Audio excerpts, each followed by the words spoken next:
lot of gang activity, and then they busted them. Hi, everyone. Mike, nice to see that you're back. Hope you're recovering well. So good afternoon. Just a few things here at the top, and then I'd be happy to dive in and take your questions. So as you know, the Secretary recently traveled to Ukraine earlier this week, where he met with Ukrainian leaders to reinforce the staunch support of the United States for Ukraine's fight for freedom.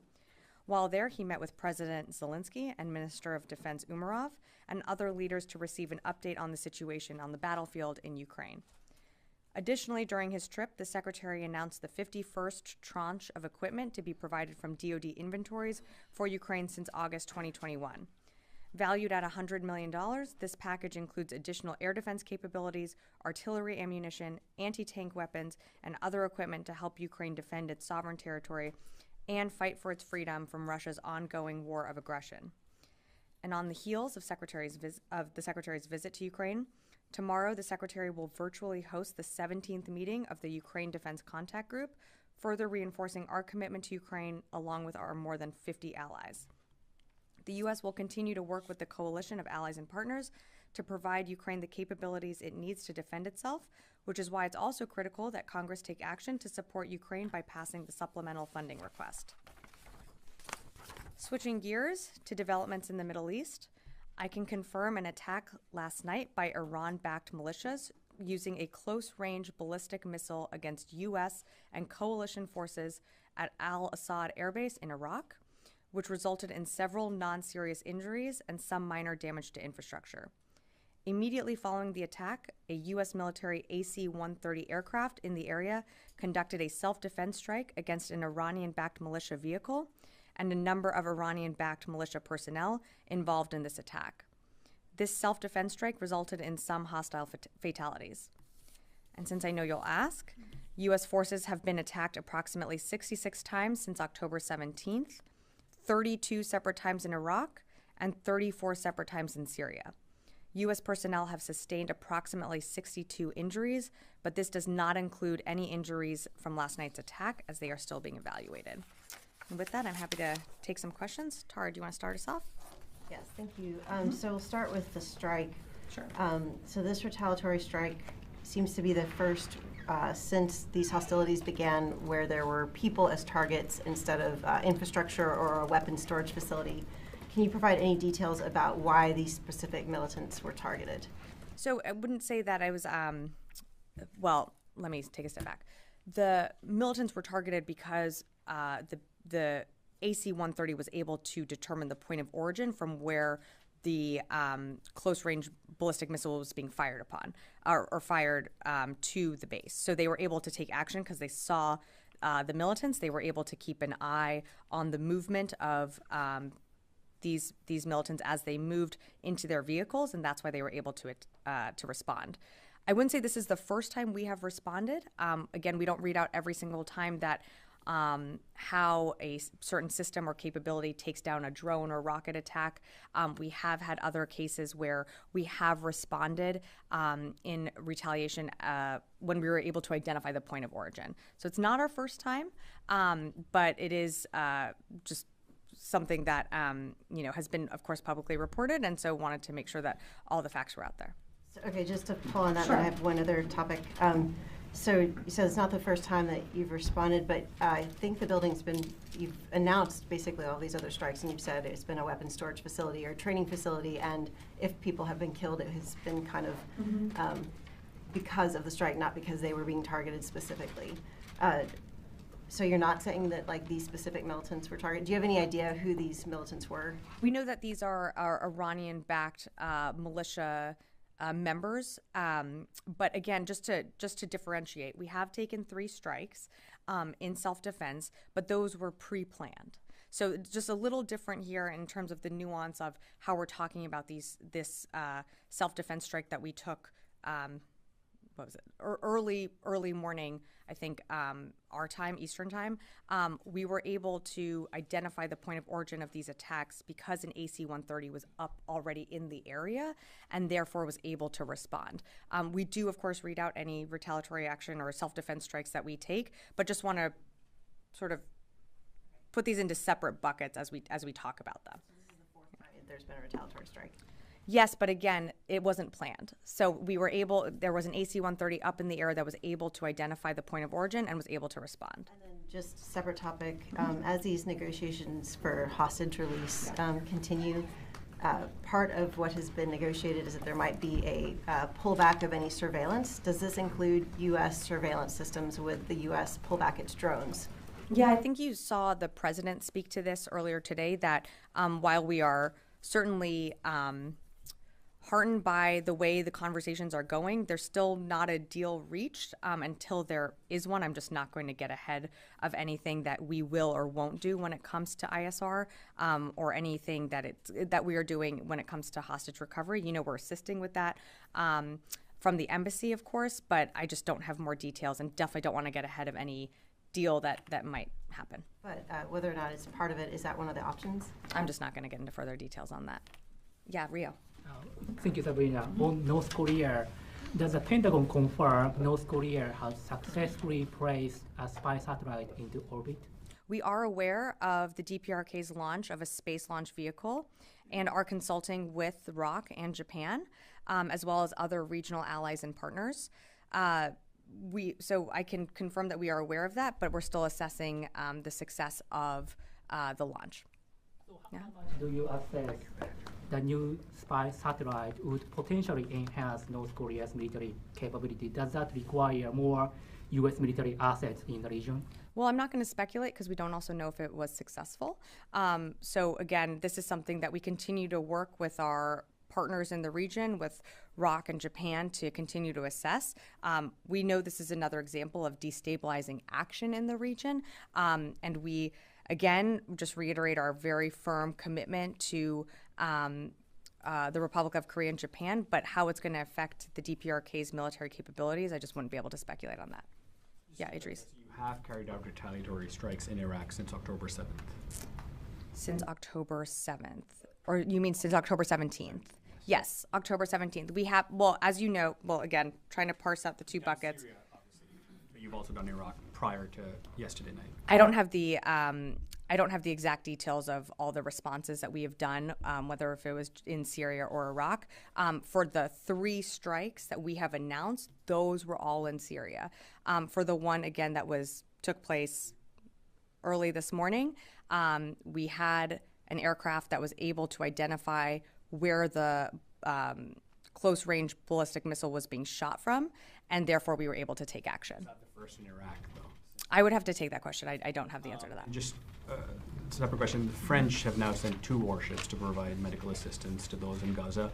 Given the amount of warships you have, is the Secretary considering using some of those to provide medical assistance in Gaza? I don't have anything to preview today. Most of the medical assistance that I know that we are really focused on is making sure that humanitarian aid is getting into the region. We are continuing to see a steady flow of trucks being able to get life-saving support, medical supplies, food, and other assistance into Gaza. But I just don't have anything to announce from here today on anything that any of our ships would be doing. Tony. On the spy and the satellite, you're not confirming it was a spy satellite. You're just confirming there was a launch, correct? Correct. So it could be a weather satellite, a communication satellite, or something, not a spy satellite. All we know is that was a space launch vehicle, but I don't have more details than that. Clear. I'm switching to Israel again. Sure. How much equipment has the U.S. tapped from its war reserve located in Israel for IDF use? Can you give a sense of? Sure. Well, as you know, the types of equipment that we continue to provide Israel range from 1.5 millimeter rounds, precision guided munitions, and air defense systems. Not going to get into more specifics on that. I know I've seen some of the reporting out there, but I'm just not going to get into more specifics right now. In terms of what we are supplying, or how we are, I think that's what you're asking, how we are supplying Israel. We have been able to supply Israel from our stockpiles within Israel, and we have other stockpiles, of course, available to us that we are flowing aid and continue to flow aid to Israel. I have a civilian casualty question, too. The Pentagon within the policy shop has the Civilian Harm and Mitigation Response Group that Congress mandated you guys set up a couple years ago. Assistant Secretary Carlin last week said that some of the people in her group are monitoring the events in Gaza. Can you give a little bit more clarity in terms of what they're monitoring? And are they gathering reports from human rights groups, or what exactly are they monitoring? I don't have more specifics on what they are monitoring. What they continue to, or the information that they continue to receive, is information that's both going to be publicly available, and then of course anything that comes in through other channels. But I don't have more specific details on that. It's something that, as you mentioned, this civilian harm mitigation and response entity continues to look at, and their review does inform senior leaders here in the building. It's fair to say, accurate to say that the Pentagon is actively monitoring reports of civilian casualties in Gaza? I would say it's accurate for CHIMR, the Civilian Harm Mitigation and Response Office, to be doing that. Yeah, of course. Liz, yeah. Thanks. On the unannounced retaliatory strikes, have any of those killed any militants? I think I read this out in the topper, but I did say that we believe there are some fatalities. You mean the strikes that we have taken proactively, like that we had announced from the second, or the... Like the unannounced Sure. ones. For the unannounced one, I don't have anything more for you on other casualties. Okay. Yeah. And then to follow up a separate topic, last week Senator Lindsey Graham suggested that the U.S. should target Iran directly instead of these Iranian-affiliated groups in Iraq and Syria. Why is the Pentagon not doing that? Any reaction? Well, we feel that, one, we are extremely mindful of this conflict broadening out into a regional conflict. That's what we do not want to see. We do not want to be pulled into a regional conflict, both from attacks on our troops and also from what is happening in Israel. We feel very confident that the targets that we have selected, one, we know that Iran supports, backs, arms, equips, financially supports these groups and these IRGC locations and their affiliates. So we are hitting them where it hurts. We are hitting weapons storage facilities and completely destroying them, so they're no longer of use. But we do want to see this conflict contained. Of course, we will always choose to respond at a time and place of our choosing. But again, we feel very confident in the responses that we have, or the targets we have selected in Syria. Joseph, yeah. Yeah, thanks. Kirby earlier said that Russia's Wagner group may provide air defense capabilities to Hezbollah or Iran. Does the Pentagon share that assessment? Can you elaborate or give any more updates or clarity on that? I don't have anything to dispute that. We certainly share that assessment. We haven't seen that happen, but we know that, look, since the beginning of the war in Ukraine, it's clearly what is happening in Ukraine is not, falling in Russia's favor. And so we've seen Russia continue to seek out support from other countries such as the DPRK and Iran. We know Iran is supplying them with drones that you're seeing hit in Ukrainian cities, civilian infrastructure. And so we are closely aware of the deepening relationship with Russia and Iran, and that's something that, of course, concerns us. I don't have anything to confirm of any type of transfer of this capability, but it's something that we continue to monitor. Follow up on last week when you guys downgraded intel on the Shifa hospital. Yeah. Is there any more intel that you guys can elaborate or provide to the public on that hospital or other hospitals in Gaza that Hamas was allegedly using as command and control centers? Yeah, I don't have anything more to provide today. Sure.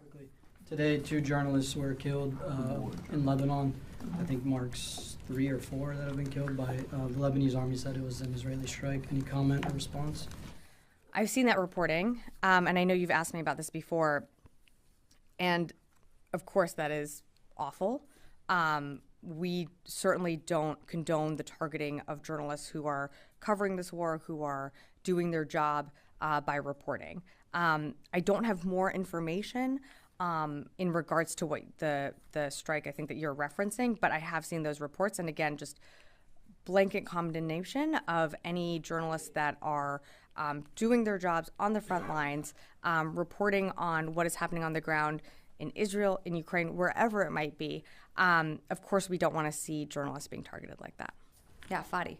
Thank you, Sabrina. I have two separate questions. Sure. On the Shimmer work that you said, like the reports they're collecting, how much is this work informing the Secretary and the Department in terms of support to Israel? It's something that informs senior leadership conversations here, or senior leaders' conversations here, I should say. Again, I'm not going to get into more details on that, but that is something that this department is focused on. And as they assess more material, that gets flowed up through our system here. That, like, at a certain point, will you be able to share the findings, or? There's not, I wouldn't say this is like a formal report or formal investigation or task force that's being put into place. This is what this office does, or one of the many functions of this office.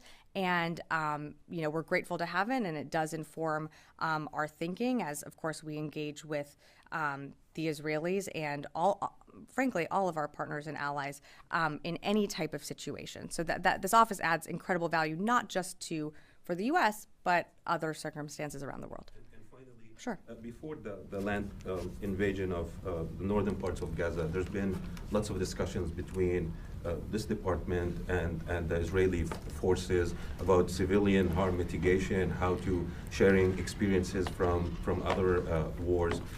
Now it seems Israel is signaling it wants to move its operation, land invasion, to the southern parts of Gaza. Mm-hmm. And you do know that hundreds of thousands have been displaced to that area, which is very crowded under severe civilian humanitarian crisis, according to international organizations. Is the DoD currently active in conversations with the Israelis about this potential operation? And do you think escalating the land or incursion will have major risks on Palestinian civilians in the southern parts of Gaza? Well, we know, as you mentioned, the south is where civilians were told to go to flee and move, relocate from the north. So, of course, it's something that we are in conversations about with the Israelis.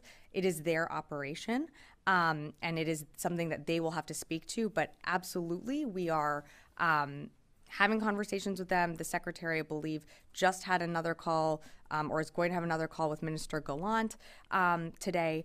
And it's of course something that in all of our conversations, whenever we talk to our Israeli counterparts, abiding by the law of armed conflict, protecting those upholding those humanitarian laws is extremely important.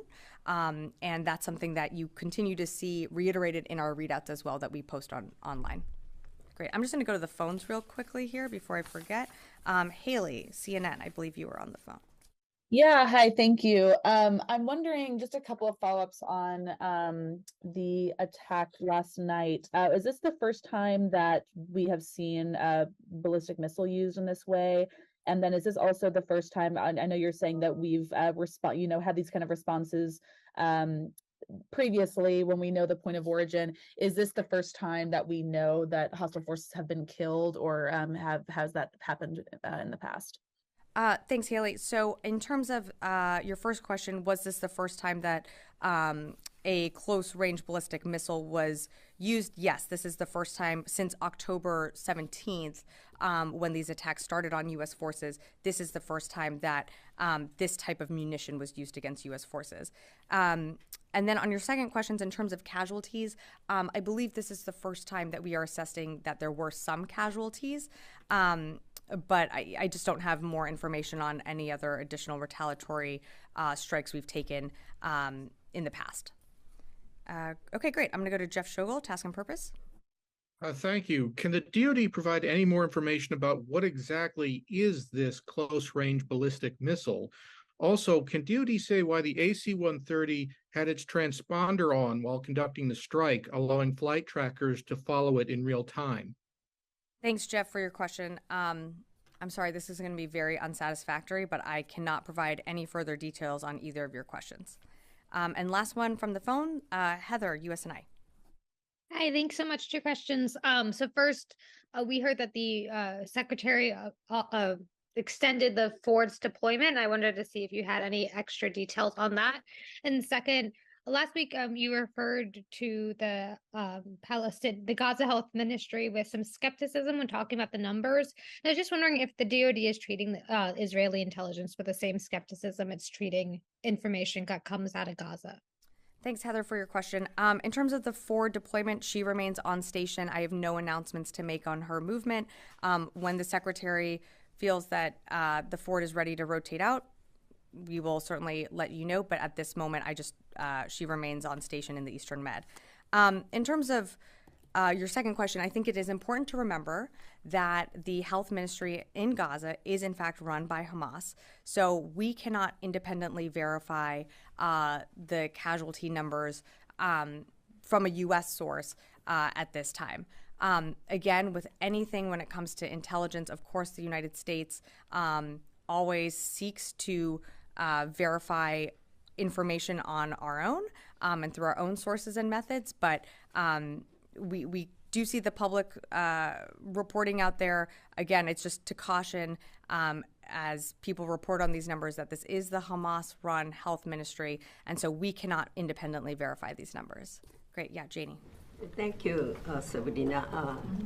On North Korea's satellite, did the Pentagon aware of Russia helped to transport satellite technology to North Korea? I'm not aware of any reports of Russia transferring. I'm not aware of any of those reports. Because if they transport to North Korea, it will be a successful launch, right? Again, I'm not aware of anything to do with this launch and Russia. All I can tell you is we are aware of the space launch vehicle that North Korea launched, I believe is today on the 21st. But I don't have more information on, and frankly don't have any details or would be able to give you any details on how Russia would be involved in that. Okay. And South Korean defense minister said that if North Korea would launch the satellite again, it would suspend the 919 North Korea and South Korea's military agreement. And this is what discussed at recent U.S. and South Korea defense ministers meeting. Is the U.S. decisions the same as the South Korea? I think what you're referring to is the CMA. And again, that's an agreement between the two nations, and I just don't have anything further to share with you this afternoon. Yeah, in the back. Thank you very much, Sabrina. A follow-up from last week, another colleague had asked a question 2 weeks prior to that. You said the military aid continues to flow to Israel. Yeah. How much in US dollars? Are you still working on that? We are still working on that, and I do owe you an answer, and I have not forgotten, so I will come back to you on that. Okay, another question, please. Just like my colleague said, there were lots of conversations between the Americans and the Israelis about mitigating civilian loss of life and how they can responsibly carry out these offensives. And now they're looking to move into the south where, as you said, so many people, hundreds of thousands perhaps, they've been told to move to. Now, if that's any indication, the invasion of the north, are we expecting another at least 15,000 civilian deaths in the upcoming weeks? Look, I can't speculate on an operation that hasn't happened, an operation that we're not involved in. What I can tell you is in every single one of our conversations from this department, and you've heard from other podiums, and including at the White House, one of the things that we continue to emphasize with our Israeli counterparts is the preservation of innocent lives. That is something that you see consistently, not only in our readouts, but both publicly and privately, we continue to emphasize. I can't speculate on what's going to happen in the South. Again, I'm just going to say that we remain in near daily contact with our Israeli counterpart, with the Secretary's Israeli counterpart. I'm not going to characterize how. Again, we're not going to armchair quarterback this. We're not on the ground. This is not our operation. But I think it's important that I reiterate here that in any of our conversations, we always are emphasizing the need to preserve innocent civilian lives, to be precise with any operation, and of course, to uphold the laws of armed conflict. Yes. One follow-up. Can you give us any sense of how many unannounced counterstrikes there have been since October 17th? You mentioned the unannounced strikes. Just any data around how many there have been? I'm happy to take that question. I just don't have that in front of me. But again, I just don't want there to be a focus on these particular self-defense strikes, because it happens, again, if we can identify a point of origin in the moment, we're going to take action because it is in self-defense. And so I just want to, I know Tara had asked about this, but just trying to separate out the three, and I'm trying to remember the dates here off the top of my head, but the 3 strikes that we had announced, which was on the 26th, the 8th, and the 12th. Again, those were pre-planned in advance, targeting specific facilities and infrastructure that we know these IRGC affiliate militias use. The kinetic action that you saw last night that the U.S. military took was, again, in response to a direct attack happening on our base. And you pointed out that there have been 66 attacks by Iranian-backed militia groups on U.S. coalition forces since October 17th. Why aren't these U.S. counterstrikes working as a deterrence strategy? Well, I would push back on that. I know 66 is a high number, but again, we have days sometimes where we don't have attacks. So is it like, would you say that the strategy is not working if one day goes by where there's not an attack on U.S. forces? I'm not saying that that's the way to caveat it, but what I am saying is that we don't want to see this conflict widen out. We will respond when we feel at the time and place of our choosing that we need to respond. We have 3 times already. We did again last night. I wouldn't say that, again, it's not working. I would say that we are being very deliberate in our strikes and what we target. These groups, while have inflicted some minor damage to infrastructure, right now we are seeing non-serious injuries, minor damage to infrastructure in comparison to weapons facilities being destroyed, a command and control center node being leveled. And so again, and another, and a training facility also destroyed. So again, if you look at this, the scope and the ability for us to respond, we've been very precise and have inflicted a lot of damage. Mike, yeah. Change the subject. The Army recently sent out a letter to about 2,000 soldiers who were discharged for their refusal to take the COVID vaccine that gives them the opportunity to come back into the military. Do you know if this is going to be done to the, to DOD wide, or the other service is going to do this as well? I'm sorry, I haven't seen the letter, so I would refer you to the Army for any more specifics on that. I just don't have more information on that. If it's going to be beyond the Army. I'm hesitant to comment just because I haven't seen the letter and the contents of it, so I'd refer you for more specifics to the Army. Yeah, Aaron. Yeah, going back to North Korea. Okay. So they have sent satellites that have gone into orbit in the past. Did this one enter the orbit? I don't have more on that. I think that's something that we're still assessing. Yeah.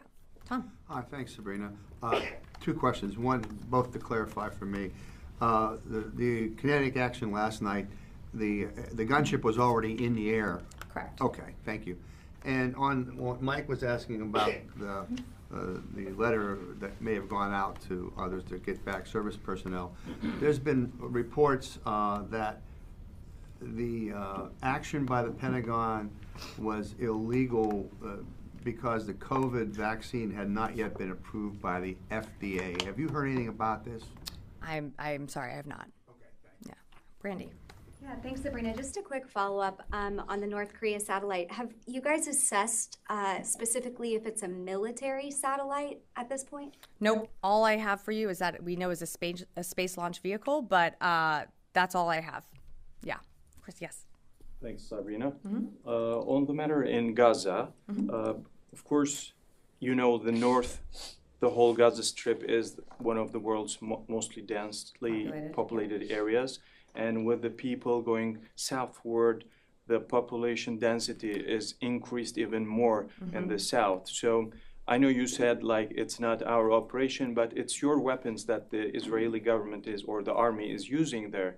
So the last week you said that even though you are providing these weapons with no restrictions, but still you are following if any weapon given by the United States to any ally around the world should be used according to the international law and to look for the humanitarian issue as well. So in this frame, do you have any special contact with your Israeli counterpart, and do you follow up to avoid any civilian casualties, increased civilian casualties, since the numbers are bigger than before in the South now?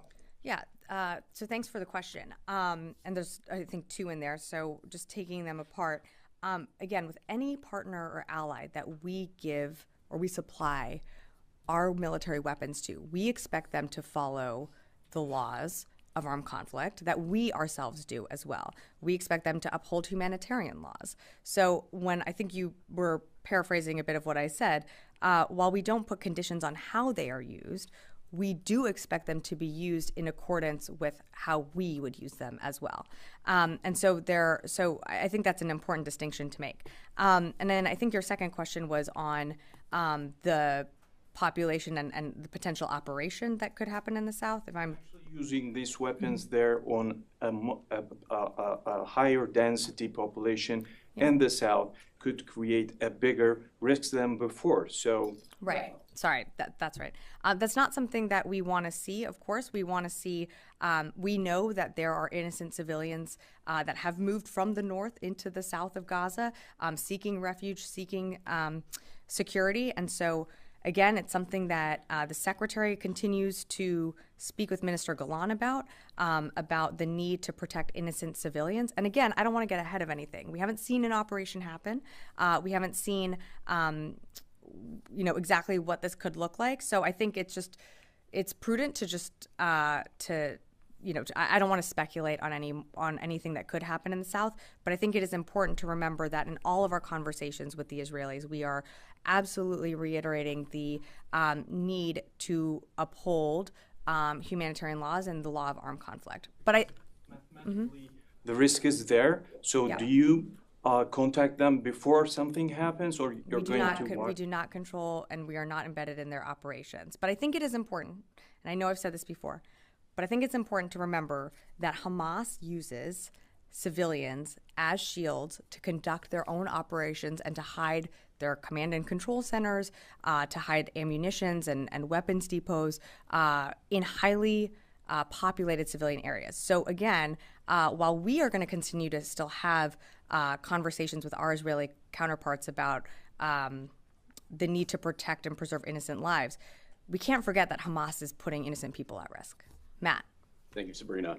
On that AC-130, you said it was already in the air at the time. Was that just by chance in the region, or was it loitering in the area in anticipation of a potential attack from one of these groups? Yeah, thanks, Matt. So I'm not going to get into more specifics on why or when it was up in the air. All I can tell you is that it was already in the area. One other thing is, as a point of clarification, Sure. You said that it had eyes on those militants. Yeah. Did you say that it was viewing them before the attack, or saw the attack actually occur? And if so, was it in a position to perhaps prevented the launch of that missile? I don't believe it was in a position to prevent. I believe it was in the air and saw it happen in real time. Yeah. Thank you. So John Kirby also said today that Iran is considering providing Russia with ballistic missiles for use in Ukraine. So would the ASEAN partners consider providing Ukraine with more advanced capabilities to defend itself properly in this? Thanks for the question. I'm aware that we continue to be concerned that Iran could provide ballistic missiles to Russia for use within Ukraine, but we feel confident that, well, one, we haven't seen it happen yet. Two, we feel very confident in the aid and the capabilities we have been able to provide Ukraine to date. And you're seeing them employing them effectively on the battlefield. They are using, whether it's our HIMARS, we just announced another HIMARS system that was in the last package that the Secretary announced. They have tremendous air defense systems as well. So we feel very confident in what we have been able to supply Ukraine to make progress on the battlefield. I have another one. So ABC reported today that the U.S. deliveries of artillery shells to Ukraine have fallen by more than 30% since the Israel-Hamas war began, according to a Ukrainian official. So could you confirm that? And if true, does it mean that Israel-Hamas war does affect U.S. ability to sustain Ukraine's immediate needs on the battlefield? Yeah, I saw that story. Look, I would push back on that assertion. We have been able to supply Ukraine with what it needs during its counteroffensive, and we will continue to supply Ukraine with what it needs as it heads as we head into winter. We are able to do that, and we're able to support Israel in what it needs to defend itself in its war with Hamas. We feel confident we can do both, and we're going to continue to do both. But let me just take this as a moment to reiterate that we need Congress's help. We cannot do this without congressional or Congress passing the supplemental bill, which we submitted months ago, and that is a need for urgent emergency assistance, and that's not just for Ukraine, that's also for Israel, for also the Indo-Pacific, and so the only way that we can continue to support Ukraine is if also Congress passes that urgent supplemental that we requested. Yeah, just a few more here. Yeah. If I could just ask a follow-up to Matt's question about the AC-130 strike in Iraq.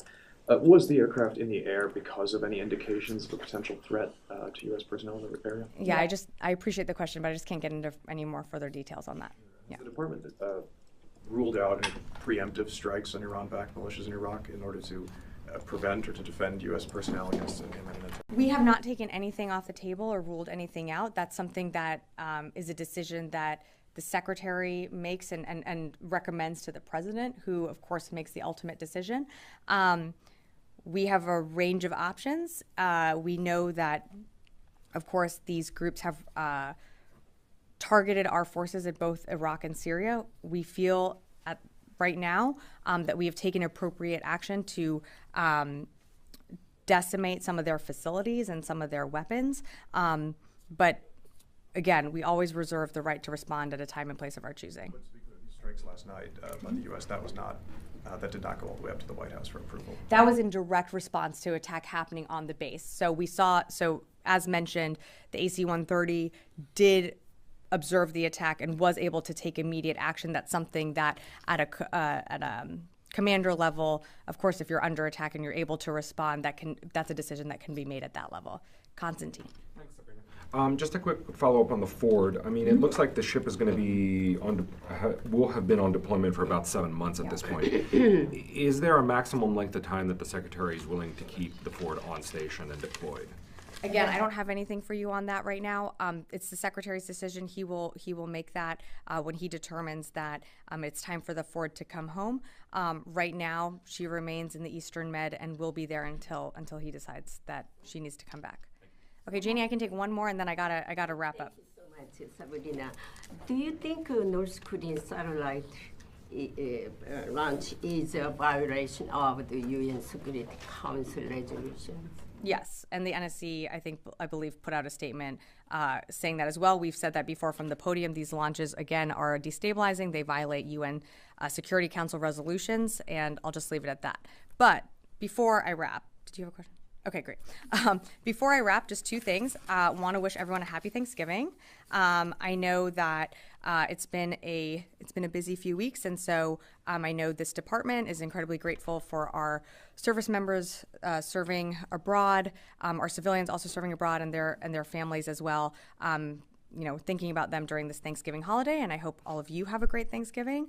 And then last note, our Chief of Staff, Jess Kosmiter, is leaving us.